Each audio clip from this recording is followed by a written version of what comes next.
What's going on, everyone? Welcome to another episode of the Culture 316 podcast. I'm one of your hosts and producers, Jordan Nahisi. Joined by your co-host, Mo. What is up, people?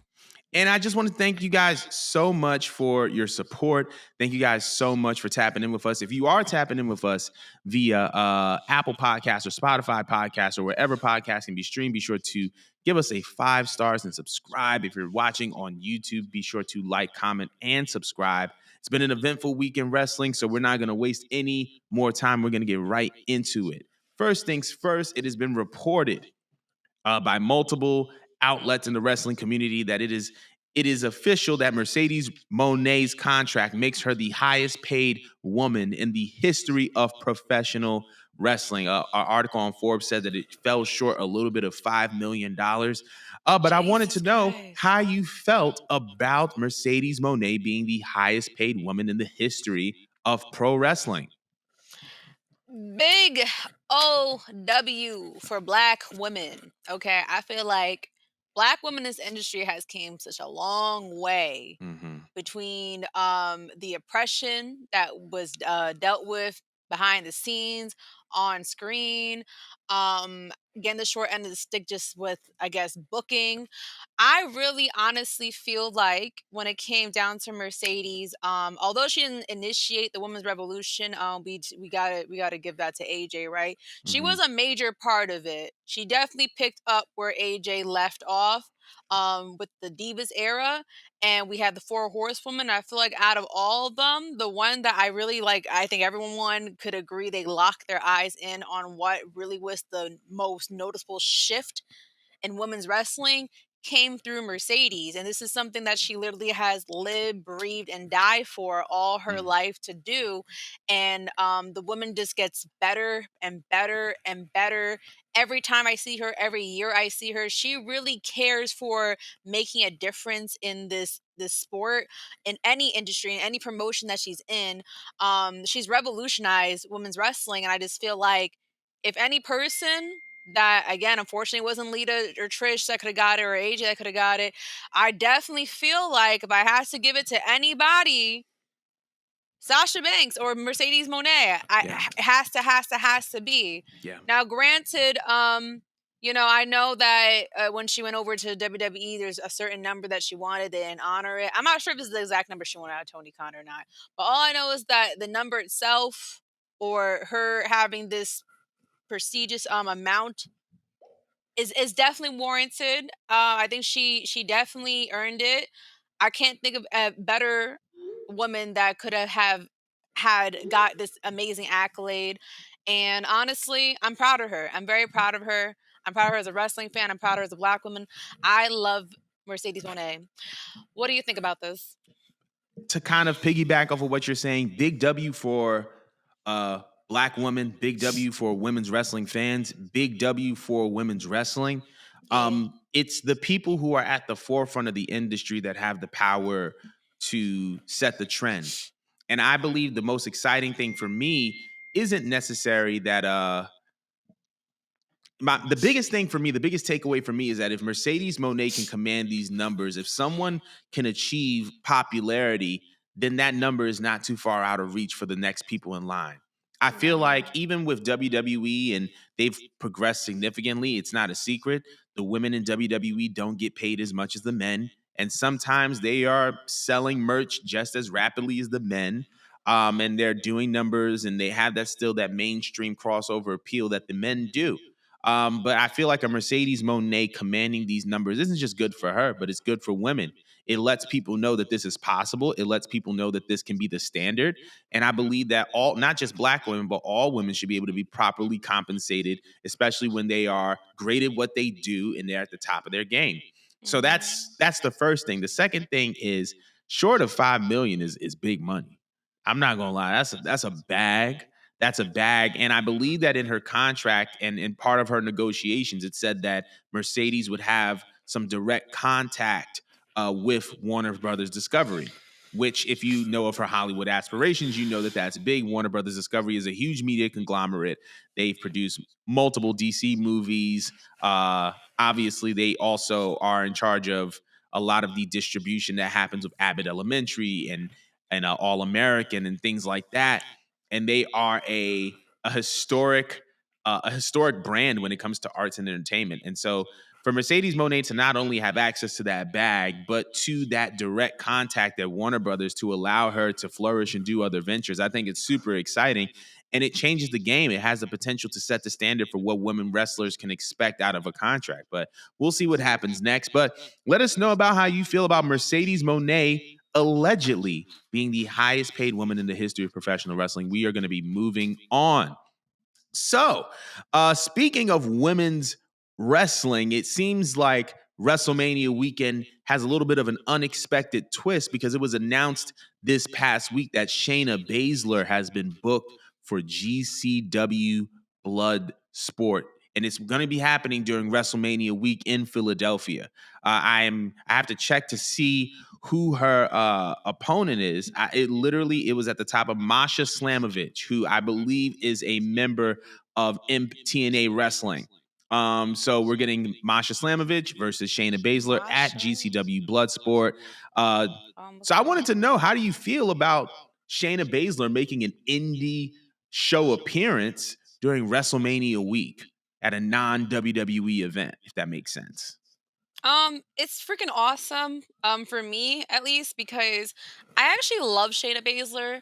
I was a little bit late to watching NXT 1.0, but one of my few favorite women that stuck out to me because she was just someone that was just so different than what I was used to seeing. Mm-hmm. Before I took a pause from wrestling was Shayna because she definitely didn't look like a diva. You know, she has her Yeah. very rugged look. She's definitely a real life MMA fighter. Like she's about it, but she's not just like an MMA fighter that just felt like wrestling. She actually knows her shit. Like she knows her Right. history. I That's a used to fact. like stalk her Instagram and her Twitter, and she's like post like really old references of like the wrestling moves that she would do or practice. She would post like the references from like the 50s and the 60s and stuff like that, and cite the people and explain where it came from. I find her really cool. She's very passionate, but she's like low key about it.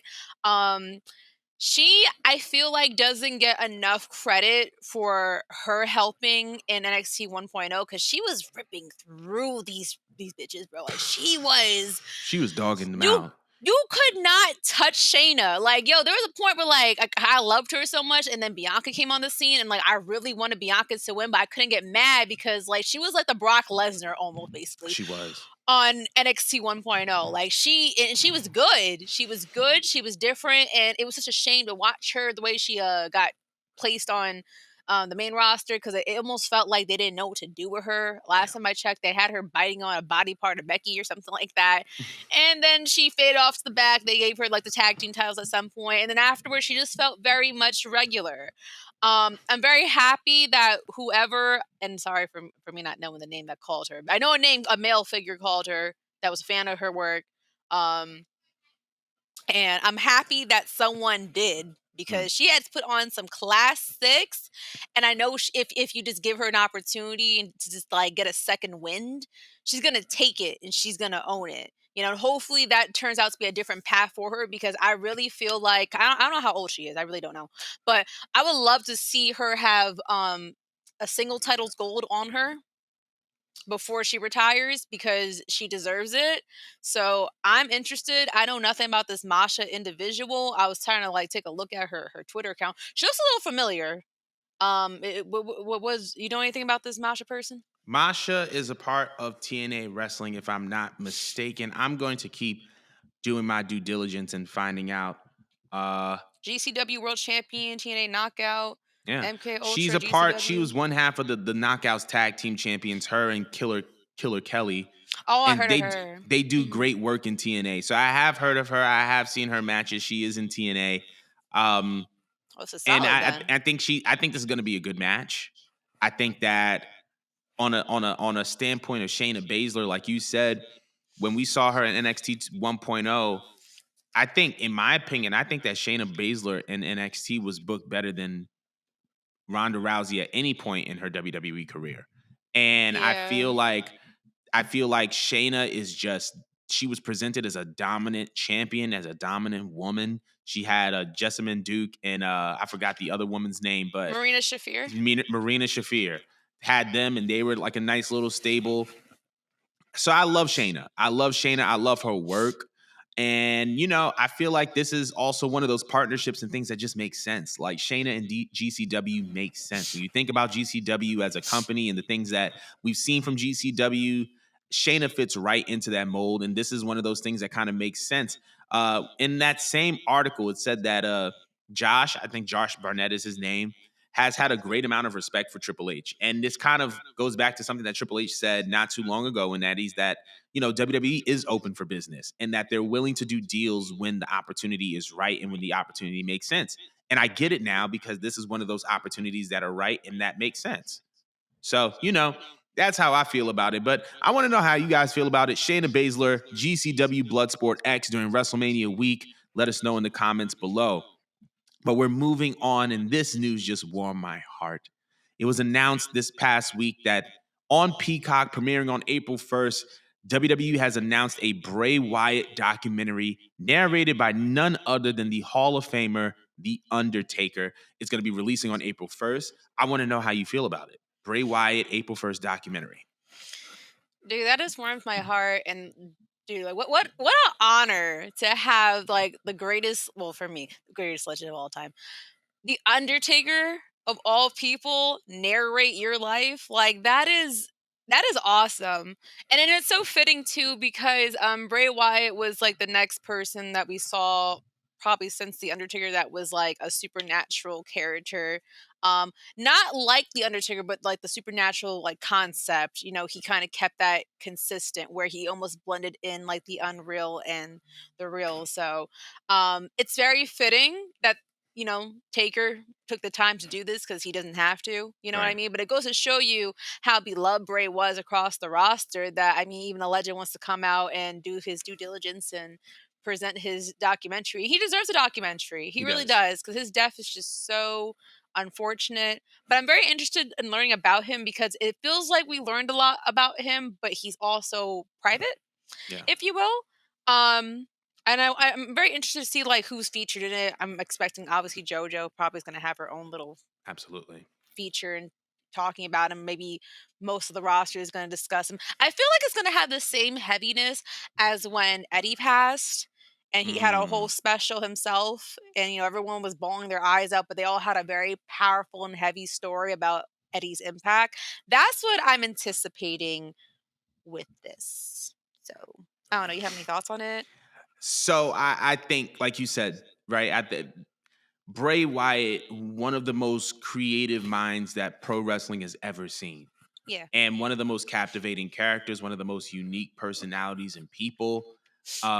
The he was the new face of fear, right? And to have someone like the Undertaker who was synonymous with that dark mystical character in WWE and in pro wrestling for the better part of 30 years is an absolute honor.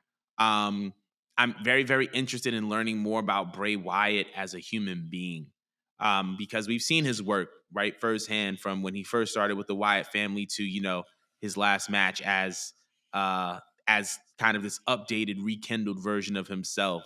Um, so I am very, very interested to see kind of who is the person that was behind all of this. And I do agree that this is going to be heavy. I don't know if it's going to be as heavy as Eddie's. I feel like Eddie's special was very heavy because it was the day after his passing. Um, Day after, like a couple days after his passing. So I feel like people were still sitting with it. I feel like this is going to be a phenomenal piece, though. I feel like if they took all this time to work on something like this, I feel like this is going to be insane. And I'm just super looking forward to it. But I want to know how everybody else feels below about Bray Wyatt having his own WWE documentary. But we're moving on. So, this past week in AEW, there have been a couple of things that have happened that have shaken up the product quite a bit. 14 days after he was announced to be a part of the All Elite Wrestling roster, Kazuchika Okada defeated Eddie Kingston to win the AEW Continental Championship. And of course, Mo's favorite ex, Adam Copeland, is also the AEW TNT Championship. Both of these happen in Toronto. Obviously, they are en route building up towards AEW Dynasty that will be happening in St. Louis on April 21st. But I want to know, with these title changes happening, do you believe that AEW is turning a corner, especially with Edge winning and Okada winning and Mercedes, really stepping into her role in the women's division? Do you think that AEW is turning a corner? Are we seeing a resurgence in AEW? Possibly. Now I didn't watch on Wednesday, so I can only speak about it from maybe like a business point of view. But if this was WWE, they would naturally interject a main event star into a world title picture, whatever Mm, route that would be right away. And so that you can never envision them playing around with the mid cards. So like they never really get to cross.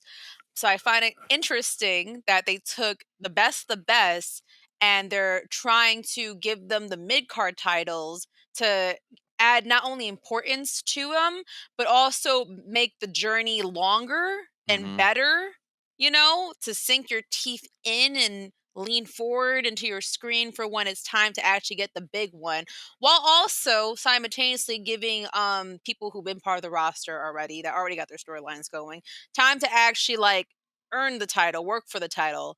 Because you mm, know how like when it comes to WWE, sometimes people get frustrated for like let's just use Goldberg for example. mm. If Goldberg came in right now, like boom, they're gonna try to put him in a title picture, which they did.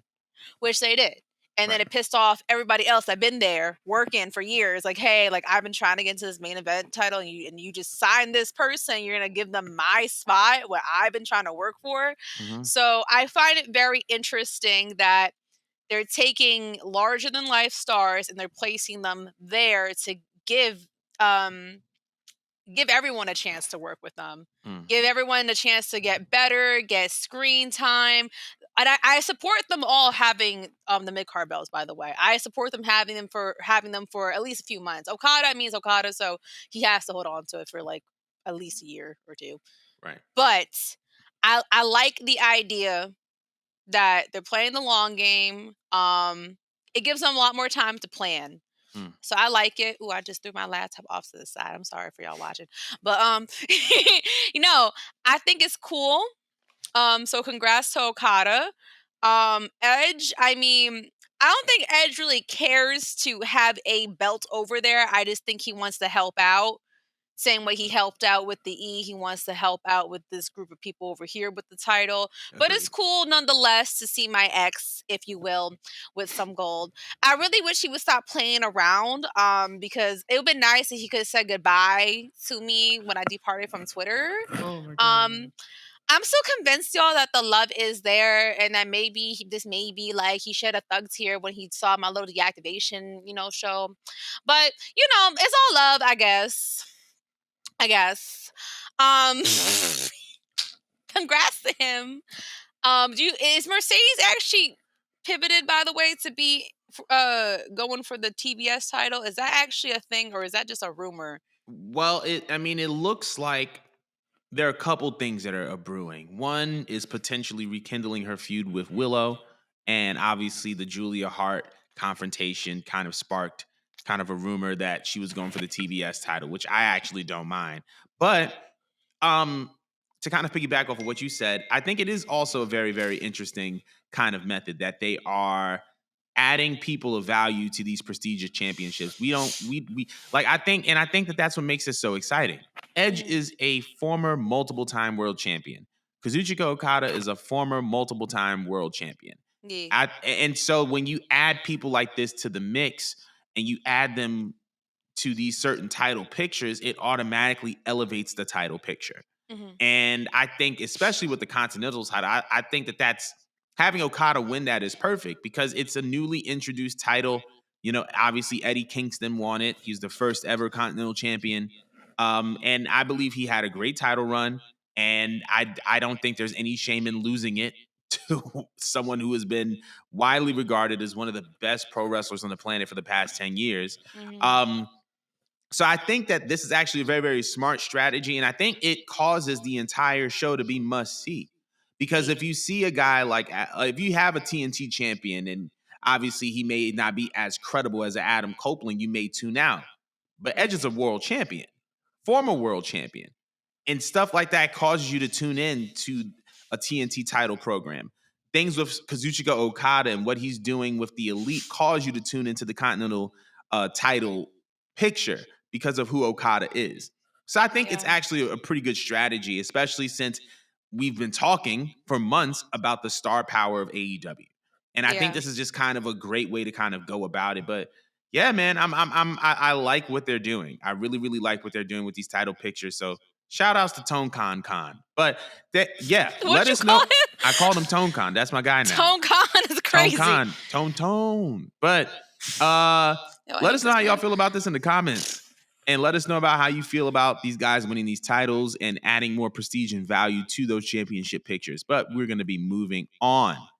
So, Dave Meltzer had a very, very interesting theory that I wanted to unpack on this show. He says that Jack Perry is not fired from All Elite Wrestling. However, Tony Khan is mad at Jack Perry because to him, Jack Perry cost him CM Punk. Did Jack Perry cost Tony Khan CM Punk, or is this just an overreaction? I understand everyone's a CM Punk fan and the man's great at what he does and stuff like that, but we all need to just come to terms that Punk screwed Punk. And he didn't even screw himself because he's money wherever he goes. Right. Okay. Tony Khan had to make an example out of Punk. All right. It just so happened that it was this situation, but Punk could have just not reacted.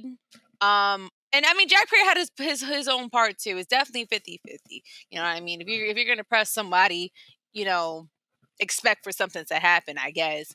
But I mean, he got himself fired, but I don't know why we're still on this. I don't think anyone's worried about what Jack Perry's actually doing over there.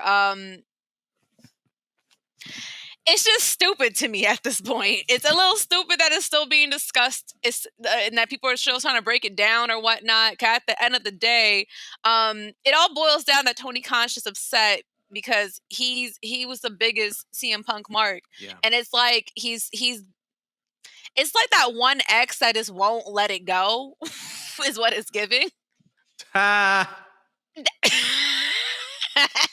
Yeah, Keep going though. I don't know about that, but it's given very much that. Like, I could totally see Tony Khan leaving CM Punk so many voicemails. It's just probably loaded, like begging for him to come back and whatnot, and it's just not happening because at the end of the day, Punk was leaving anyways. He just left faster because of Jack Perry. That's all that it was. Right. And Jack's doing his own thing. It looks like he's happy. It ended up being like not what he wanted, but I mean everything happens for a reason. And Punk left, and you since then gained Edge, Okada, and Mercedes. So again, like you're doing fine. Why are we entertaining this? Right. It's silly. And Jack Perry's doing what he's doing over there. I don't think it's really elevating his character or anyone's really worried about what he's doing over there. But like, you're good. You got your major stars. You lost Punk. You're most likely not getting him back, even if you get on good terms. Like, let it go, Tony Khan. Just let it go. It's getting weird, actually. It's getting very weird. I'm gonna have to agree with that. What do you think about it? It is getting weird. For starters, I feel like just the commentary surrounding this incident is just pouring new gasoline on an old flame, if that makes sense. And it's just like, bro, we in March. Like, Punk done went to a whole new company, got injured again. Like, why are we still talking about? Like, yes, Jack, listen, everybody's responsible for their own actions. I feel like any rational human being with a developed frontal lobe can tell you that. So, I mean, I don't think anybody cost Punk or anybody cost Tony Khan except for Punk himself because, whatever he did. But I mean, Jack Perry, did he have a part to play? Yeah, absolutely. Was it a little bit childish? Yeah, absolutely. But it's just one of those, like, does it even matter anymore? Like, I don't think it does. I don't think it does. Like you said, AEW has racked up so many free agents. We didn't even talk about Deonna Purrazzo, right? Like, she was another big free agent. So it's like obviously Tony's doing well. Like, AEW's doing well. I don't know why we are still on the CM Punk Jack Perry thing. I'm pretty sure people moved on. Dave But doesn't move that's on from much though. yeah, I mean, but once again, I think it's just time to just put this whole thing to rest. It's been enough. That should have been left in 2023. Okay, and but that's really all I have to say about that. But want to know how y'all feel about this Jack Perry CM Punk commentary via Dave Meltzer? Let us know in the comments below. But we're moving on because this is a very, very interesting little tidbit that got put out because there was an interview with Mojo Rawley, former WWE superstar, and he said that WWE had plans for a Mercedes Moné versus Megan the Stallion. Sasha versus Meg. I need to know. What how would you have felt about this? How would you have gone about this? Where would this match have been? Tell me, how do you feel about this overall? Well, first thing, this is really funny and ironic because the non wrestling fans on the internet have been saying for years that Megan Thee Stallion be getting on stage dressed like a wrestler. So it's really funny that it became full circle that somebody out there wanted to entertain the idea of putting them together. Um, that'd be great. I don't think we ever had an encounter of a female celebrity, maybe like a Snooki, I remember. But I don't Mm-hmm. really remember like a female celebrity actually for real getting in the ring. So that'd be cool because not for nothing, like Megan keeps herself in shape, but that girl keeps her body yada yada on point. Um what kind of match? Because it would be on AEW grounds, right? If Mm-hmm. that was the case, I right? mean, they said that it was going to be happening in WWE, not Oh, in AEW. WWE? Yeah, Oh, ooh, ooh. Do I see Megan getting violent? one hundred percent. No, I feel like it would have to be a stipulation match, but I don't see her picking up like a weapon or something. So, like, but I could see her being silly and extra and jumping off of something. I don't know why I would like to see Megan in a ladder match. That'd be so funny to me. Funny thing is, I was thinking that same thing too. Really? But for what though? Like what are we fighting for the possession of? That's Hottie the sauce? question. Hottie sauce? Like what are we fighting Hottie for? sauce is crazy. What are we fighting over the possession for Megan Thee Stallion and Sasha? I don't This know. right, because I feel like if anything they would get along. What I could see better is if like they had wrestler aligned with some celebrity. Like if they had Cardi and Megan for fun or something like that. I Or can see it. or Nikki and Megan if you really want if you Oh really my want the god. bullshit. Yeah, nah. If it was on WWE, I think we already seen Bianca and Megan together, so that's already a faction. And Right. then we all know that Mercedes loves and lives and dies Nikki. So I'm Yeah. just saying that as a tag team or even a manager would be so funny. Just alone, just to see Nikki, because Nikki won't fight. Nikki won't do nothing. All right. I don't see Nikki ever sign a contract to throw hands. All right. That girl stands behind her security.